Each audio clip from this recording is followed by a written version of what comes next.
Alas 9 kagabi, The Magician Efren Bata Reyes nagkampiyon sa Asian 9 Ball Tour sa Vietnam.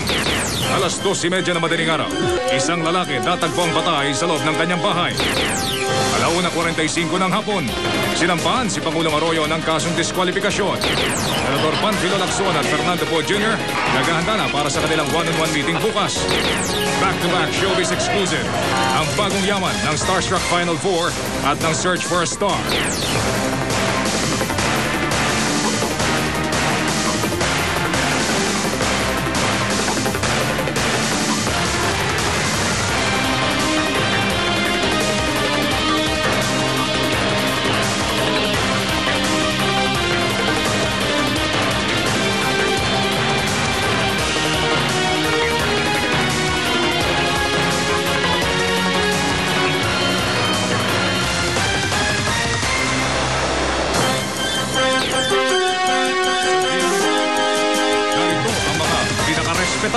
Pinagkakatiwalaan, Mel Tiangco, Mike Enriquez. Magandang gabi po. Ito ang 24 oras. Dahil hindi natutulog ang balita. Nilinaw ngayon ni Vice President Jofisto Ginggona kung bakit siya lumipat sa kampo ni Fernando Poe Jr. Ayon sa Vice Presidente, sariling paninindigan niya ito at hindi siya sunod-sunuran lang sa naging desisyon ng kanyang asawa at anak. Nakatutok si Maki Pulido. Nagsimula ang negosasyon sa pagitan ni Vice President Jofisto Ginggona at FPJ. 3 beses silang nagkita. March 10, nagdesisyon si Ginggona na tumawid na sa bakod ni FPJ. Nitong Sabado lamang ito isinapubliko pero nauna na pala ang kanyang asawa at anak sa KNP nang maghain sila ng kandidatura. Ang kanyang asawa bilang mayor ng Gingoog City, Misamis Oriental at anak namang kandidatong congressman sa Bukidnon. Batikos tuloy kay Ginggona, sariling interes lang ang pinoprotektahan sa paglipat niya ng kampo. Po ba na kaya niyo po ito ginawa dahil kandidato po yung anak at asawa? Hindi yan. Anong ibig sabihin nun? Sa news conference, iginiit ni Ginggona na ang pag-alis niya sa administrasyon ay dahil sa sarili niyang paninindigan. Clearly, he accepted and adopted the same. Sabi pa nga niya, mukhang magkatugma ang ating thinking. Sinubukan daw ni Pangulong Arroyo at ni Speaker Jose de Venecia na pigilin ang pag-over the bakod ni Ginggona, subalit hindi sila nagtagumpay. Siya ay popular sa Mindanao. Si FPJ, popular din sa Mindanao. Pero kung dalawa sila, parang mai-reinforce yung popularity. Nagtagal daw ang negosasyon para sa paglipat ni Ginggona sa oposisyon dahil pumalag ang dating Pangulong Erap Estrada. Matatandang si Ginggona ang unang nag-akusa kay Erap ng mga katiwalian na siyang nagbunsod sa impeachment ng dating Pangulo. Gayunpaman, mukhang mas malalim ang samahan ni Ginggona at ni FPJ dahil kilala ng Vice Presidente ang ama ni FPJ. Let us not belittle him just because he has been unfortunate in being a dropout. I knew the father. If the seed is good, maybe the fruit will not be far behind. Ako si Maki Pulido, nakatutok 24 oras. Naghahanda na sina Senador Panfilo Lacson at Fernando Poe Jr. para sa kanilang one-on-one meeting bukas ng hapon. Target nila, mapagkaisa ang oposisyon. Nakatutok si Sandra Aguinaldo. Alas 4:30 bukas ng hapon nakatakda ang one-on-one meeting ni na FPJ at Senador Panfilo Lacson. Ayon kay Lacson, gagawin ito sa bahay ng isa nilang kaibigan sa Southern Metro Manila. Wala pang detalyadong pag-uusapan, pero isa lang ang tiyak ng senador. I hope that FPJ will agree to be my Vice President. Gusto man ng mga kaalyado ni FPJ na makipagsanib puwersa kay Lacson, mukhang hindi naman daw pwedeng ang manok nila ang umurong. Well, that's his suggestion. Mahirap din maisip eh. Hindi ko na rin maisip na pwede. Mahirap isipin eh. Ayaw naman itong patulan ni Lacson. It's not FPJ talking. So, I want to hear from FPJ, not from anybody else. Naniniwala rin si Horacio Boy Morales ng Puwersa ng Masang Pilipino na kaalyado ng KNP. Kahit na sina FPJ at Lacson ang magdedesisyon, malaki pa rin daw ang bahagi ni Erap sa pag-uusap ng dalawa. Noon pa man, gusto na ni dating Pangulong Estrada na magkaisa sina Daking at Ping para hindi mahati ang oposisyon. Mas hayag din daw ang pagsuporta ni Erap sa kumpare niya na si FPJ kaysa sa dati niyang tauhan. Some people are saying na siya lang talaga ang mukhang pwedeng mamagitan dito sa kay FPJ sa Ping. Pero hirit ni Lacson, walang kinalaman sa Estrada sa paghaharap nila bukas ni FPJ. Ako si Sandra Aguinaldo, nakatutok 24 oras. Tuloy po ang botohan ngayong araw na ito ng mga Pilipino seamen o mandaragat sa iba't ibang panig ng mundo. Bahagi pa rin ito ng batas tungkol sa tinatawag na absentee voting. Pero ang ilan sa kanila hindi nakaboto dahil hindi raw nila alam ang proseso. Nakatutok si Ruth Cabal. Ito ang kauna-unahang eleksyong mabibigyan ng pagkakataon ng overseas Filipino workers na makaboto. Noong Biyernes nagsimula na ang overseas absentee voting. Una munang makakaboto ang seafarers o mandaragat. 2,200 sa kanila ang nagrehistro para makaboto. Pero mula nung Biyernes, 9 pa lang ang nakaboto. Sa Embahada ng Pilipinas sa Singapore, nakahanda na ang lahat para sa botohan ng Biyernes. Pero hanggang ngayon, wala pa ni isang seaman sa 37 nakarehistro dito ang nakaboto. Ayon sa ilang seamen na nakausap namin, hindi raw kasi sila pamilyar sa proseso ng overseas absentee voting. Iyong iba naman tila wala ng kumpiyansa sa kalalabasan ng eleksyon. Sabi nga meron ng absentee voting, sa palagay ko, hindi ako pabor eh. Kasi sa atin, alam mo naman sa eleksyon, puro dayaan. Lalo pa kaya kung sa labas sa ganapin yung eleksyon. Wala talaga akong feeling kay makaboto man kami o hindi. Dahil nakikita namin parang walang pagbabago. Pero may ilan namang OFW sa Hong Kong ang excited dahil kahit nasa ibang bansa sila, magiging bahagi pa rin sila ng eleksyon. Sa April 11 ang simula ng pagboto para naman sa mahigit 350,000 land-based OFW. Ay magkaroon kami ng pagkakataon na may express sa pamamagitan ng aming pagboto kung sino ang nararapat talaga na maglilingkod para sa mga OFWs. Ang bilangan ng boto para sa absentee voting ay kasabay ng bilangan dito sa bansa sa hapon ng May 10. Itatago muna sa mga embahada o consulate ang mga balota. Tiniyak naman ng COMELEC na mahigpit ang ipatutupad na seguridad doon para maprotektahan ang mga balota. Security there is provided by the personnel of the Department of Foreign Affairs, the watchers of the political parties, and the watchers of the citizens' arms. Sa Hong Kong, may ilang kandidato pa ang naghahabol ng pangangampanya nitong weekend. Paalala ng COMELEC dahil nga nagsimula na ang absentee voting noong March 10 pa, bawal na ang pangangampanya sa ibang bansa. Ako, si Ruth Cabal, nakatutok 24 oras. Simula ngayong gabi, kikilatisin pa natin lalo ang mga kandidato sa pagkapangulo. Isasalang natin sila isa-isa sa live interview. Ang ating makapanayam ngayong gabi, si Senador Panfilo Lacson. Magandang gabi po sa inyo, Senator Lacson. Magandang gabi naman, Mel, at binabati ko kayo sa bago niyong programang 24 oras. Hangad ko ang inyong tagumpay. Marami pong salamat. Kanina nabanggit niyo, Senador, no, na aamukin niyo si FPJ na tumakbo na lamang bilang inyong Vice President, correct? Nais kong hindi yung gano'n ng konteksto. Ay, ang sinabi ko, kasi na-interview rin siya at sinabi niyang ang kanya objective para pag-usapan ako na sumuporta sa kanya. Aha. Ang sugot ko, pareho ang aming objective. So it was in that context.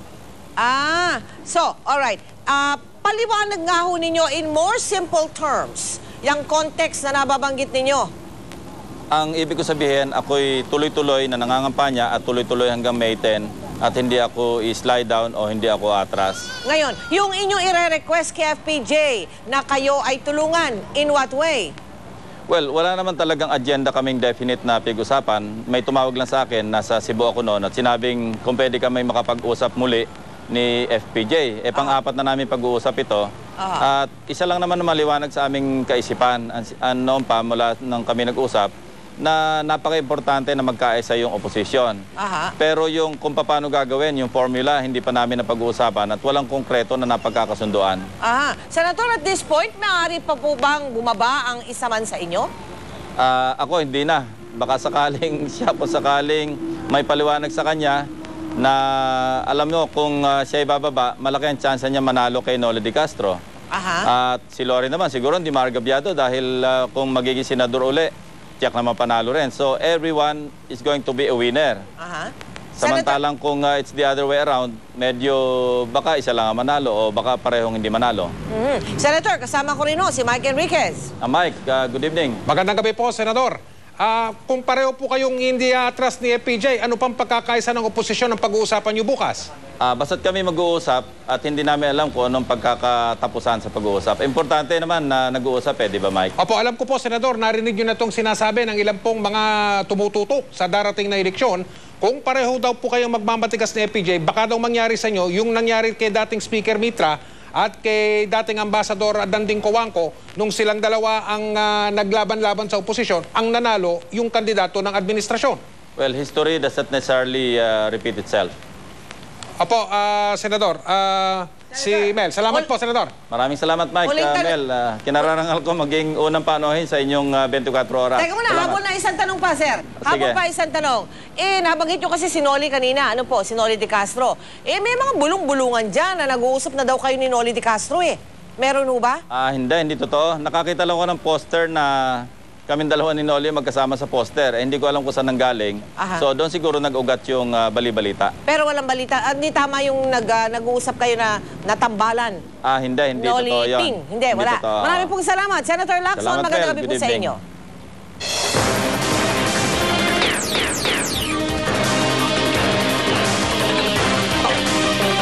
Susunod, mga anak ng mga presidentiable, pati anak ni FPJ magsasalita tungkol sa mga issue sa buhay at politika. At investigador ng bayan, sisiyasatin ng mga naglipa na raw ng mga shampoo ng kabayo na ginagamit din ng tao. Tutok na sa 24 oras.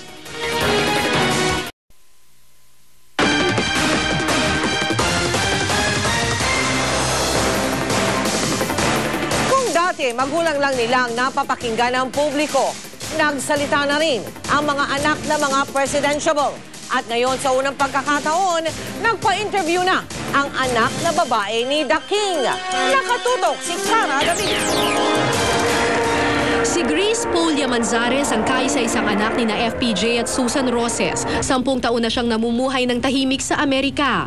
Lingid sa ating kaalaman, si Grace pa lang isa sa mga nagkumbinse kay FPJ na tumakbo. Sinabi ko sa kanya, you know what? Pop, you've always been my hero growing up and you've never failed me. Masaya ako nung tumakbo siya. Kaya lang, ngayon naman na tumatakbo na siya. Diba? Kawawa naman yung tatay ko.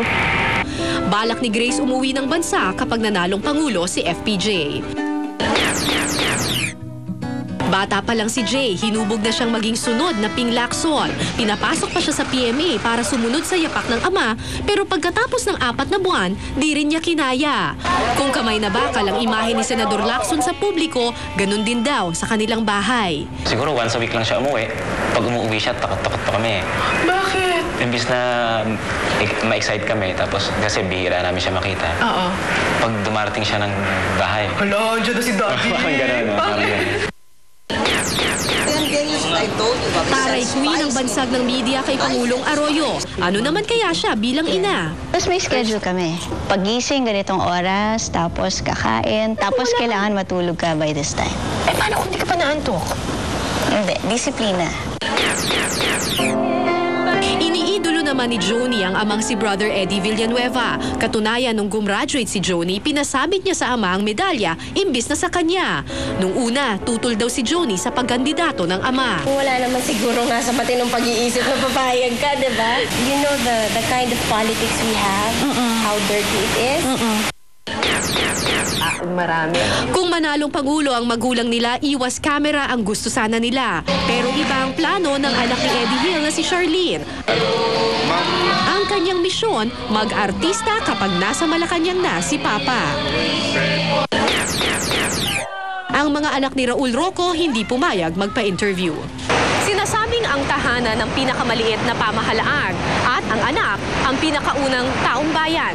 Kung totoo ito, makikita sa katauhan ng kanilang mga anak ang maaaring magiging estilo ng pamamalakad ng susunod na Pangulo ng bansa.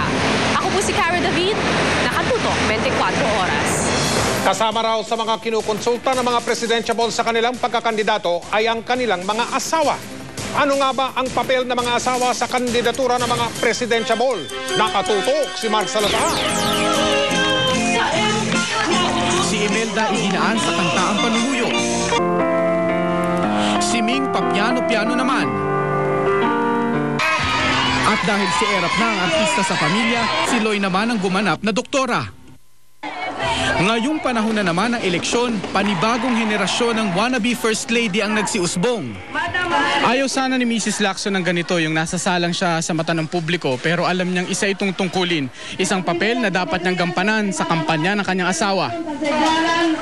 Sugal daw ang payagan ni Ping ang kanyang misis na mangampanya. I'm doing this for my husband and for the love of our country. Ang reyna ng pelikulang Pilipino walang alam bilang asawa ng politiko, pero tila mabilis siyang makibagay sa bagong papel na binigay sa kanya. Kami nagagalak sa maganda ninyong pagsalubong sa amin. Kahit si Sonia Rocco solong nag-iikot para ikampanya ang kanyang mister, pero hindi ito nagpapakuha sa media. Bihira namang magpakita sa publiko ang kabiyak ni Brother Eddie Villanueva. Si Eddie Hill isang beses lang iniharap sa tao ang misis, noon lamang pagdiriwang ng kanyang kaarawan sa Cuneta Astrodome. Kung kandidato ka at marunong ding kumampanya yung partner mo, asset talaga yan. Pero si Pangulong Arroyo mas minabuting mag-solo na lang. Labas muna sa eksena ang unang Ginoo. Ayon sa kanyang campaign team, sariwa pa raw kasi ang iskandalong kinasangkutan nito. Wise naman yung move na yun dahil klaro naman na maraming naniniwala na hindi maganda ang influence ni Mike Arroyo. Sa suma total, nakakatulong nga kaya o hindi ang sariling diskarte ng mga kabiyak ng mga kandidato? Ako si Mark Salazar, nakatutok 24 oras. Mga kapuso, isa pong babala. May peking shampoo ng kabayo na naglipana ngayon. Mabili ngayon ang shampoo ng kabayo dahil ito daw ay ginagamit ng tao. Nakakapagpaganda raw ito ng buhok. Isang bagong produkto ang pinagkakaguluhan ngayon sa merkado. Ang Mane and Tail Shampoo, imported mula sa Estados Unidos. Shampoo para sa mga kabayo, pero pwede rin daw sa buhok ng tao. Nagbebenta si Ruby ng Mane and Tail sa kanyang salon. Patok na patok daw ito sa mga babae at lalaki. Hindi siya nagda-dry. Maganda yung effect niya. When I started using it, walang tikwas. I think it really works eh. Mas mahaba siya ng mabilis, saka mas makapal siya ngayon. Mas maganda. Baliwala sa mga parokyano kahit mahalos 1,000 piso ang halaga ng bawat bote ng shampoo na ito para sa mga kabayo. Ngunit ano itong nabalitaan namin? Naglipana na raw ang peke na shampoo para sa mga kabayo sa mga bangketa. Sige sir, I really have to go. Abay kaduda-duda nga, kalahati ba naman sa orihinal na presyo? Si Onel Parado, coach ng PBL team, dating gumamit ng Mane and Tail. Unang-unang gamit ko nun, maganda siya, okay siya sa buhok. Tapos, kumbaga, kung anong gusto kong gawin sa buhok ko, nasusunod. Nang mabalitaan niyang may ibinebenta na sa Pilipinas, sinubukan niyang bumili. Pero iba raw ang naging resulta nito sa kanyang buhok.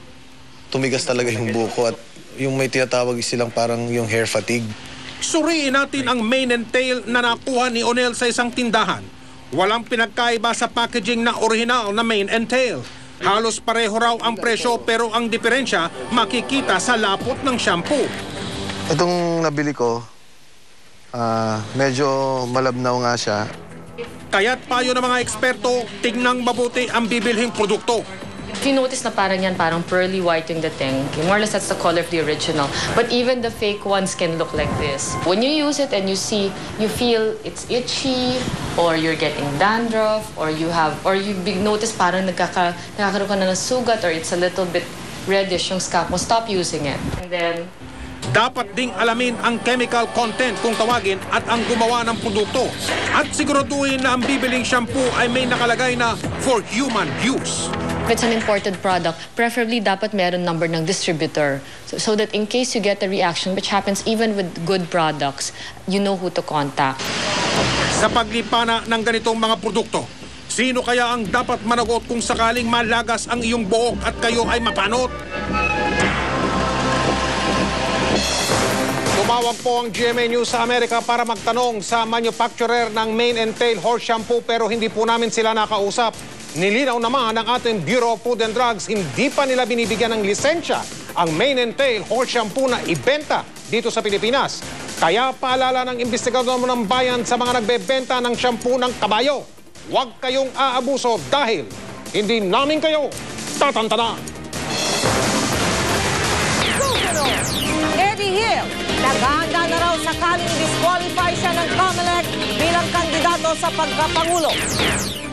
At kilalanin ng kapuso na maghahatid ng pinakamalalaking balita sa showbiz. Isa siya sa pinakamagaling na TV host na kilala ko. Tutukan lahat ng yan dito sa 24 Oras.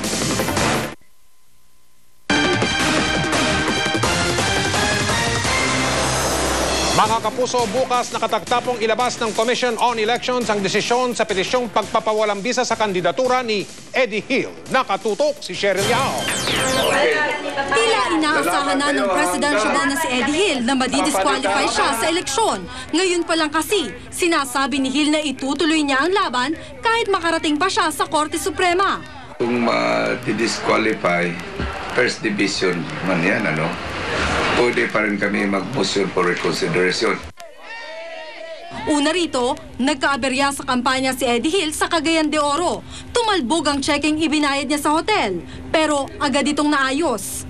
Sa programang Biodata, na lamang na sentensya ng Court of Appeal si Hill para sa kasong falsification of land titles, pero ito ay kanyang inapela. Ito ilan lamang sa mga tiningnan ng COMELEC matapos maghain ng kampo ni Brother Eddie Villanueva para ipadisqualify si Hill. Takot ni Brother Eddie, baka ang mga botong para sa kanya ay mapunta kay Hill. Iniwan na rin si Hill ng marami sa kanyang senatoriables, kabilang na si TV personality Eddie Ilarde. Marami siyang pinaasa Marami siyang pinaasa ng mga pangako na imagine that nangangakong babayaran ng utang ng ating bansa. Kanina lang inanong siya. Sagot naman ni Hill, mayaman siya talaga. Sa katunayan, nakabili pa raw siya ng helicopter. Pero maski litrato ng sinasabing helicopter ay hindi pa niya ipinapakita. Babayaran pa rin daw niya ang utang ng Pilipinas at bibigyan ng tig 1 milyong piso ang bawat Pilipino sakaling mahalal siya bilang Pangulo. Sabi ng mga supporter ko, mga kandidato ko, kung mangyari yan, magkaroon ng revolusyon. Kaya nang hindi ko na makukontrol. Bukas, inaasahang ilalabas ng COMELEC ang desisyon nito kung i-disqualify o hindi si Hill. Ako, si Cheryl Yao, nakatutok 24 Oras. Ipinawawalang bisa ng grupong pro-constitution ang kandidatura ni Pangulong Arroyo. Sa petisyong inihain ni Attorney Jose Salazar sa COMELEC kaninang 1:45 ng hapon, sinabi ng grupo na lumabag sa election laws ang Pangulo. Sumobra na raw sa itinagdang oras ang bilang ng mga campaign ad ng Pangulo sa radyo at telebisyon. Itinanggi naman ng palasyo ang bintang. Ang presidente bilang head ng executive and tasked to implement the laws should be the first one to follow the law. And if she is violating the law, then she has no right to rule this country for another 6 years. I just talked to one of those who's supposed to monitor this, and he said he's confident that we are within the limit. The total minutes is per station, and it's not cumulative. Sa kabilang banda, inendorso naman ng Philippine Independent Church ang kandidatura ng Pangulo. Ang pag-endorso ay ginawa 2:30 ng hapon nang bumisita ang Pangulo sa Panabo sa Davao. May bago tayong kapuso dito sa GMA News and Public Affairs. Siya po ang bago nating source sa entertainment balita. Ipakikilala siya sa atin ni Lava Newville.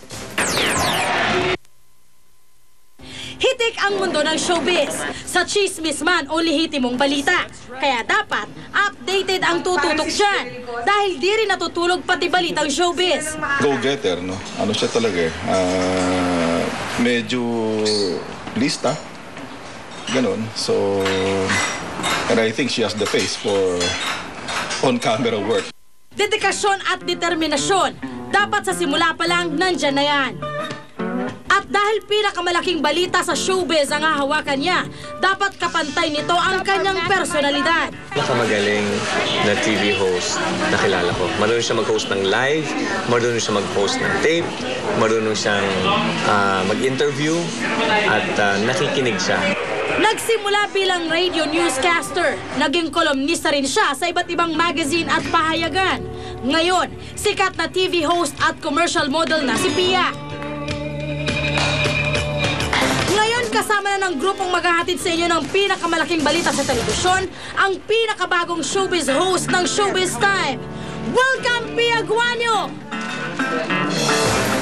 At narito na siya, isa sa aabangan dito sa 24 oras, si Pia Guanyo. Thank you so much, Mel. Sarap talagang maging kapuso. Sa ating Showbiz Time Stories, naging kontrobersyal ang pagkapanalo ni Hiro Manyo para sa kategoryang Best Actor noong nakaraang Sabado sa 20th Star Awards for Movies. Sa kasaysayan ng Star Awards, ngayon lang may nagwaging bata na Best Actor. Mabibigat pa naman ang mga kalaban niya, gaya ni Jay Manalo, Albert Martinez, Aga Mula, Richard Gomez at Christopher De Leon. Basta, ito lang ang masasabi na sa kanila ni Hiro. Tanggapin nyo na lang, B-Sports, kasi ganun talaga yung laban. Malamang isa kayo sa mga napuyat noong Sabado sa panonood ng Grand Finals ng Search for a Star. Pero sulit naman ang pagpupuyat dahil sobrang galing ng 10 finalists. Pero syempre, isa lang ang kampyon, si Rachel Ann Go. Pagdating sa biritan, Pinoy ang #1. Kaya walang puknat ang tagisan natin pagdating sa kantahan. Mapasyudad man o lalawigan. Welcome back to the Grand Finals of Search. At ang pinaka-ingrande sa lahat ng singing contest, syempre, ang Search for a Star Grand Finals na ginanap nung nakaraang Sabado. Mula sa libu-libong nag-audition, 10 lang ang natira. Sa bandang huli, isa lang ang tunay na nagdingning, si Rachel Ann Go, ang tinanghal na Search for a Star Grand Champion. 1 milyong piso, recording contract sa Viva Records, at bahay at lupa ang kanyang napanalunan. Feeling ko parang concert lang siya, parang walang competition sa aming 10 eh. So yun, in-enjoy ko lang talaga yun. Bata pa lang, sinanay na si Rachel ng kanyang tatay. Pinasisigaw ko siya ng para lumakas yung boses niya. Tapos tumibay yung diaphragm niya. Pangalawang trophy ko. At nang lumaon, laman na si Rachel ng mga amateur singing contest. Alam ito ng kanyang mga kapitbahay, kaya naman nang manalo siya, buong barangay ang nagdiwang. Para siyang bayaning nag-uwi ng karangalan. Ang pagkanta ay mananatiling hilig ng mga Pilipino. Pero para kay Rachel, ito ang naging ticket niya sa tinatamasan niya ngayong tagumpay. Lars Santiago, updated sa Showbiz Happenings. 24% ng OFW remittance ay hindi dumadaan sa bangko, kundi pinapadala sa mga door-to-door delivery, ahensya o sa mga kamag-anak at kaibigan.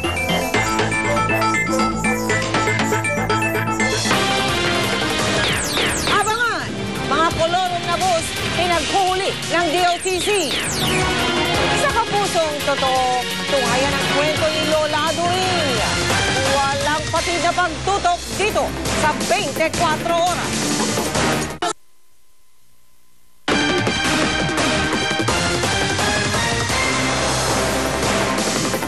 Mahigit 2 linggo na lamang, Semana Santa na. Tiyak, maraming babiyahe. Kaya target ngayon ng DOTC ang mga bus na kolorom at out of line.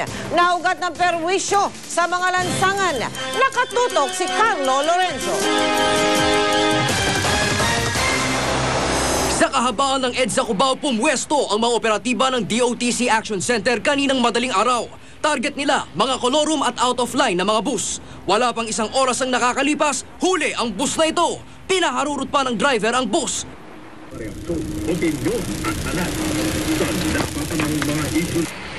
Pero naabutan naman ito ng mga operatiba. Galing Leyte ang CUL Transport Bus pero nakasad sa mga papeles nito na dapat Laguna hanggang Maynila lang ang biyahe nito. Ganito rin ang kaso ng Amihan Bus Lines na may biyaheng Cubao-Alimon lamang pero kagagaling lang nito sa Naga. Sir, sumusunod lang naman kami, sir, sa namin. Sa utos ng boss namin. Sa loob ng 2.5 oras, umabot sa 8 bus ang nahuli. Patikim pa lamang ang operasyong ito ng DOTC. Paghahanda raw ito sa Oplan Kalakbay para sa Semana Santa sa Abril. Kampanya laban sa daang-daang bus na nagsasagawa ng iligal na biyahe sa panahong iyon. No, alam mo, ang titigas ng ulo nitong mga kolorum na to eh. Tuloy-tuloy pa rin ang biyahe nila. Kawawa mga kababayan natin na sumasakay dito. Pag na-aksidente ito, walang insurance po ito. Dito sa impounding area ng DOTC sa North Avenue, Quezon City, dinala ang mga bus. Bukod sa multa, ayon sa DOTC, maaaring hindi na maibiyahe ang mga sasakyang ito ng 3 hanggang 6 na buwan at posible ring masuspende ang mga lisensya ng mga driver. Ako si Carlo Lorenzo, nakatutok 24 oras.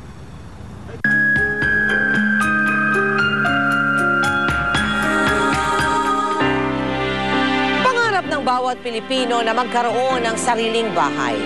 Pero may mga kababayan tayo na tila sadya nang nasanay manirahan sa lansangan. Tulad ni Lola Adoring. Araw-araw, dinaraanan ng kaling ito ng elliptical road ng mga tao. Marahil, sa waiting shed na ito, minsan na kayong huminto. Ang hindi nyo napansin, may isang nilalang ang tahimik na namumuhay sa sarili niyang sulok dito. Si Lola Adoring. Adoring Dawal. Ilan taon na po kayo? Hindi ko nga alam eh. Nakalimutan mo. Sa sunod na lang. Magtanong pa ako yung mga pamangkin ko. Ayon kay Lola Adoring, panahon pa ng martial law una siyang tumira dito. Araw at ulan, di niya alintana. Paano po pag umuulan? Ulan, di naman kalabasa eh. Lupa lang ang labasa. Hindi kayo tinatamaan? Hindi. Maliban lang ako kumaanggi. Kunti lang. Nag-iisa sa buhay si Lola Adoring. Minsan siyang tumuloy sa tahanan para sa mga matatanda. Pero isang mapait na karanasan doon ang nagtulak sa kanya sa lansangan. Ayaw ko doon. Ayaw niyo doon? Ayaw ko. Bakit? Pinaglakawan na ako doon. Wala kayong komot. Mapait na katotohanan namang dito pa, sa tapat ng ahensya ng gobyerno na nakaatas magpagawa ng mga bahay, may isang taong nakikiamot ng masisilungan. Sa kabila nito, masayahin naman si Lola Adoring. Nang tanungin kung ano ang kanyang mahihiling. Anong paborito niyo? Fried chicken.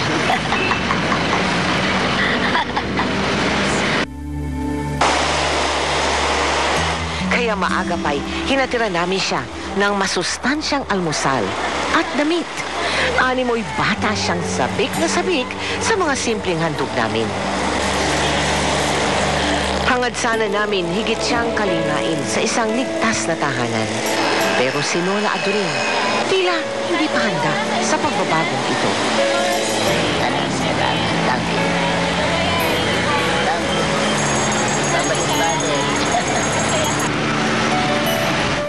Sa alaala po ni Lola Adoring, may mga kamag-anak pa siya. Kaya sa kanyang mga kaanak, sana po napanood ninyo ang kwento namin tungkol sa kanya. At patuloy po namin kinukumbinsi si Lola Adoring na iwan na ang kalsada para tumuloy sa mas ligtas na tahanan. At para po sa inyong tulong sa iba't ibang proyekto ng GMA Kapuso Foundation, magsadya lamang po sa aming tanggapan o tumawag sa aming telephone number 928-7021, local 310. Isang opisyal ng Department of Finance ang naharap ngayon sa kasong gross negligence sa Ombudsman. Si Executive Director Ernesto Hiansen ay iniimbestigahan ng NBI dahil hindi niya umano sinuring mabuti ang 2 Tax Credit Certificate o TCC. Ang mga TCC na ito ay tinangka umanong i-recycle na isang nagngangalang May Reyes ng Rowe Electronics. Lumabas sa investigasyon ng NBI na gamit na ang 2 TCC na nagkakahalaga ng halos 25 milyong piso.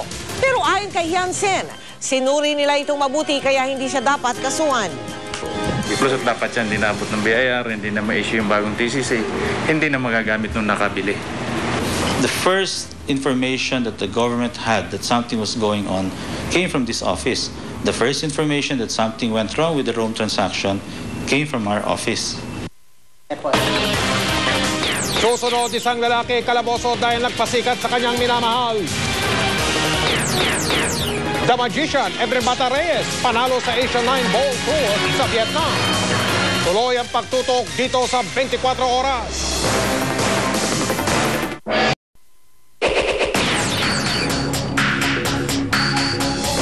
Isa pong lalaki ang nakulong ng dahil sa pag-ibig. Hindi raw niya matiis na hindi makasama ang isang GRO, kaya't nakipag-inuman siya rito kahit hindi kaya ng kanyang bulsa. Si Michael Pahatin, naka-alerto 24 oras. Magbubukang liwayway na nang dalhin si Larry Servando sa presinto sa reklamong di pagbayad dito sa higit sa 1,000 pisong halagang nainom na alak, kabilang ang nakonsumong ladies drink ng katable niyang si Rose. Gagawin una lahat ng suspect na si Larry, makita lamang niya at makasama ang kanyang pinakamamahal na babaeng si Rose na nagtatrabaho bilang GRO sa isang nightclub sa Maynila. Kahit na maging dahilan pa ito sa kanyang pagkakakulong. Mahal mo ba siya? Yes, sir. Mahal mo? Gusto mo ba siya ligawan? Yes, sir. Ha? Paano mo siya liligawan? Kulang ang pera mo. Gagawa pa ako ng paraan para magkita kami muli. Kapos man ang pera ni Larry ay nag-uumapaw naman umano ang kanyang pag-ibig para kay Rose. Rose, tatanggapin mo ba yung pag-ibig niya? Diyos ko, ano yan? Bayaran niyo muna yan, no? Ano nagustuhan mo kay Rose? Maganda siyang kausap. Hindi umano naniniwala si Rose sa sinasabi ni Larry. Hinabol pa raw niya si Larry nang magtangkang takasan ni Larry na bayaran ng nainom. Yung mga lalaki naman, ano naman kayo? Mga manloloko naman kayo. Uy, hindi naman lahat. Maloko ka ba, Larry? Hanggang sa huling sandali nang dalhin na sa piitan si Larry, may pahabol pa itong mensahe kay Rose. Rose, I love you! Michael Pahatin, naka-alerto 24. Magandang balita mga kapuso, panalo po si Efren Bata Reyes sa Asia 9 Ball Tour sa Vietnam. Alas 9 kagabi nang mapuruhan ni Bata si Chow Fong Pang ng Chinese Taipei. Liyamado noong una si Chow Fong Pang. Dire-diretso na sana ang kanyang swerte pero sa ika-17 rack, sumablay siya. Kaya nakakuha si Bata ng break. Tuloy-tuloy na sana si Bata pero sa rack 20, minala siya. Balik ang tako kay Pang pero bigo ang tira niya. Kaya pagbalik ni Bata, hindi na niya tinigilan ang tirada para tuluyan ang umiskor ng 11-9. 10,000 dolyar ang premyong iuwi ni Bata. Ang sunod niyang laban ay sa Asian 9 Ball Tour sa Hong Kong. Sipa, patintero at patina yoyo. Laro sa karsada pero bukas makalawa, baka sakali na yan na po ang laro ng mga pang-atleta. Nakatutok sa mga katutubong laro si TJ Manoto.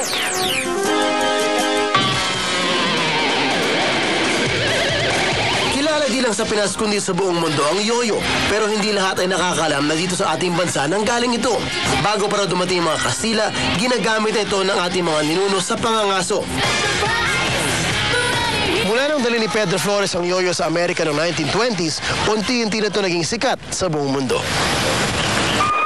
Kasama ng yoyo ang iba pang katutubong laro na isinusulong ng Philippine Indigenous Games and Sports Savers Association Incorporated o PIGSAI, isang NGO na naglalayong protektahan at ihayag sa mundo ang orihinal na pinagmulan ng mga larong Pinoy.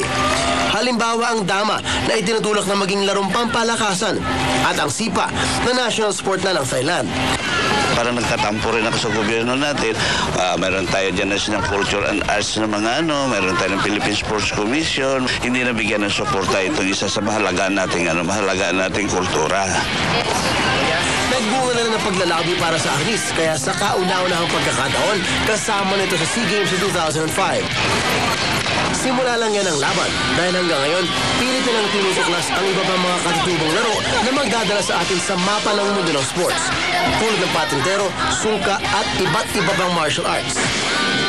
Itong mga sports na ito kilala ngayon sa Pilipinas pero bukas, malay nyo, sa buong mundo na. Ito po si TJ Manotok nakatutok sa sports, 24 oras.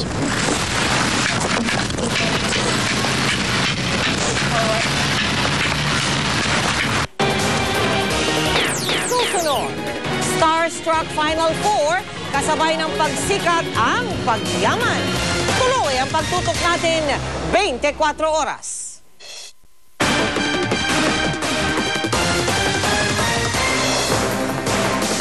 Sumuko sa mga otoridad ang ika-13 sa listahan ng mga wanted na kidnapper sa bansa.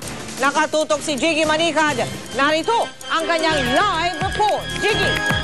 Mel, mag-alas 5 ng hapon nang dumating mula sa Cagayan de Oro itong isa sa mga most wanted na NACTAF, si Ambrodin Makasilang. Si Makasilang ang ika-13 sa most wanted list ng NACTAF.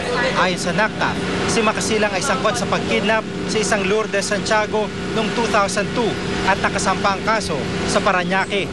Kalahating milyong piso ang patong sa ulo ni Makasilang. May warrant of arrest para sa kanya, pero kusa siyang isinuko ng kanyang asawa sa NBI. Sa airport, sinuportahan ng ilang kababayan at kanegosyo si Makasilang. Wala raw itong kinalaman sa kidnapping. Siding po ay mabait na tao yan. Naniniwala po kaming wala pong kasalanan yan. Itong babae na ito, kinasuhan ng kidnapping. Kaya itong babae na ito ang talagang estapador na babae na ito. Sa ngayon nga po ay nasa kustodiya na ng NBI itong si Makasilang at sumasailalim siya sa tactical interrogation. Ako po si Jiggy Manicad, nakatutok 24 oras. Maraming salamat, Jiggy Manicad, nagulat live mula sa Maynila. Nagbabalik uli si Pia Guanyo. Pia! Hello again! Hindi lang ang pangarap na sumikat ang nakamit ng Starstruck Final Four. Pati ang pangarap nilang guminhawa sa buhay, natupad. Gaano na nga ba kayaman ang mga bagong idolo?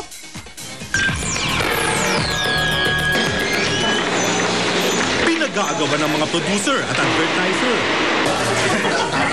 Abala rin sa kanilang mga TV show dito sa GMA. Kaya naman marami ang nag-iisip, mayaman na siguro ang Starstruck Final Four. Pero ayon sa apat, hindi pa naman sila mayaman, bagamat mas komportable na ang kanilang buhay ngayon. Sa 15th floor ng condominium building na ito, matatagpuan ang nilipatang unit ni Mark. Kahit inabot kami ng umaga sa taping, kahit dyan lang sa gym, sabi ko, ay yes, malapit na yung uwian ko. Kalilipat lang ni Mark kaya hindi pa niya naayos ang kanyang condo unit. 2 araw pagkaraang manalo sa Starstruck, binili ni Jenny ang brand new AUV na ito.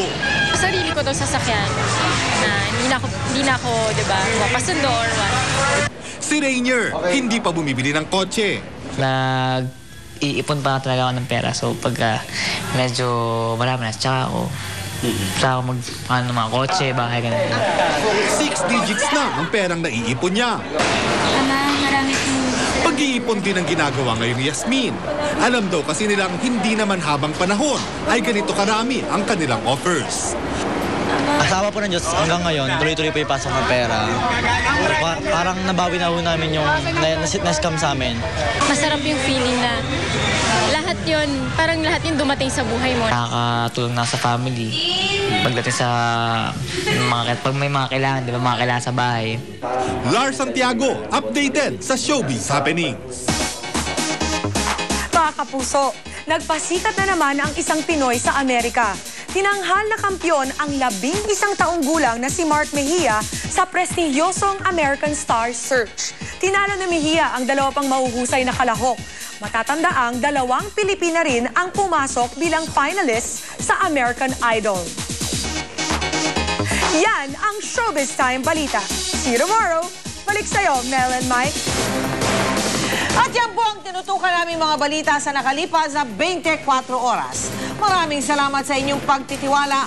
Ako po ang inyong kapuso, Mel Tiangco. Ako po ang inyong kapuso, Mike Enriquez. Hatid namin bawat sandali. Serbisyong totoo. Dahil hindi natutulog ang balita, nakatutok kami 24 oras.